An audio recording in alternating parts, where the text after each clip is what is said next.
It is the end of the reign for a man named Hussein.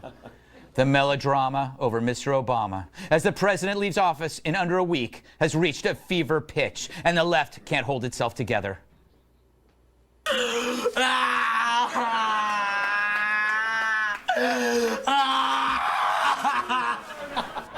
In his farewell address to the nation, the president cautioned us about living in a bubble. Increasingly, we become so secure in our bubbles that we start accepting only information, whether it's true or not, that fits our opinions, instead of basing our opinions on the evidence that is out there. Sure, he says that now when his term's over, and he's been thinking about this bubble a lot. In fact, before the farewell speech, he admitted to living in the bubble. The bubble's the bubble, and I think we've done a pretty good job staying in touch with the American people, but at a certain point, you can't help but lose some feel for what's on the ground because you're not on the ground. And you didn't think Donald Trump could win. Case in point. That's right. He didn't see a Trump win coming. And that's not all. Remember when he said ISIS was a surprise? The ability of ISIL to initiate major land offenses, that was not on my intelligence radar. Great. Given that this will be our very last show with President Obama as president, we thought...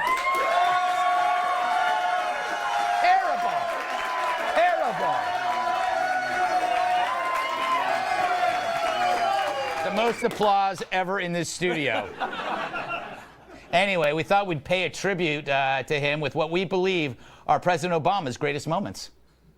As you know, there is a growing disrespect for government. Thank you, and good night. I got a little confused. All right. Kat, what do you make of this whole bubble talk, and what do you think President Obama's going to do next? Well, I didn't really watch the farewell address because I was reading all the pee-pee tweets that were going on that night. BuzzFeed totally accidentally took the attention away from him. That's true. It totally did. Yeah, it completely, again, Trump overshadowed. Yeah, the bubble talk, again, it's something that's easy to say. Of course he's still in a bubble. What's he going to do? I could see him giving a lot of speeches. Yeah. He's good at that. He's very good at giving speeches. Mm-hmm. He's very good at being a dude that everyone loves, but he's not okay with not being loved, which is why he didn't really follow up on a lot of things he said he was going to do. Interesting. Tyrus, what do you make of his exit? Where do you see him going? First of all, boo. And if for nothing else, Obama showed that the White House is for everybody. Mm-hmm. So for Good that, point. give me that. In his speech, I think, and the one thing that he's good at is, and a lot of people, I don't blame the Republicans for the issues in his presidency. His own party hated him. And he's... They're back. They're like, hey, you said it could be done. Could be done.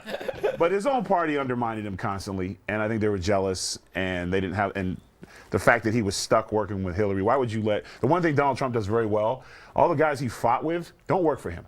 Yeah. And Obama had to make deals with people who despised him. And that's why the Democratic Party is the way it is. That's why it lost House seats. It's very dysfunctional. And he's going out on his red carpet, and he's doing his thing. He's saying goodbye. And hopefully, I hope he goes off into the sunset and enjoys and just gets away from it. You know, I really, just go away. Just, bro, go away. Please. I love you. I love you. But, Carrie? Go away. Do you have any suggestions of what President Obama should do next? Suggestions? Yeah, Carrie. Sure. I think he and I should do a talk show together. There you go. You would never get a word in. I think you're right. He's a fantastic speaker. He should be doing a lot more of that. Yeah, I don't know. I mean, I'm not for soaring rhetoric, Anthony. That seems to be what it is. He's a professional politician. We had become so sick and tired of it that we elected Donald Trump. Yeah, That's it's opposite. tired of it. That's what we were. Also, I don't think the White House is for everybody. Al Sharpton was invited into the White House numerous times. If there was one person that shouldn't be in there, they should have dropped him off at the IRS building down there. For not paying his taxes. That's another thing. So Al Sharpton is the worst dude ever to be in the White House. When I said in for the past everybody, I 8 meant years, everybody of well, color, creed. Obama I opened the understand door what for you meant. everybody. So I understand what you meant. Yeah, take that over there. And if he's going to Chicago to live, he's going to need a Kevlar bubble because that city's out of control. You know, I He's done nothing about it, or his buddy Rahm didn't do anything about it either. Yeah. Yeah. CD-ROM, as I like to call him. CD-ROM. Hey, you know, I think President Obama, he's young enough to play himself in all the movies that will be made about him. There's no need to get an actor to play him because he's still youthful. Or he could turn it around and he could play Will Smith in the Will Smith story. Oh, wow. Huh? What Did do you think that? imagine him reading a script, though, verbatim about his history as president and going, this guy's a like he can't see it unless he steps away and looks? Yes, perhaps. Perhaps. On that note, still to come, Tyrus roams the halls and bumps into a major Fox News host who's now in traction. But first, are robots, electronic people deserving a full set of rights? I vote yes, just so they don't strangle me when I sleep.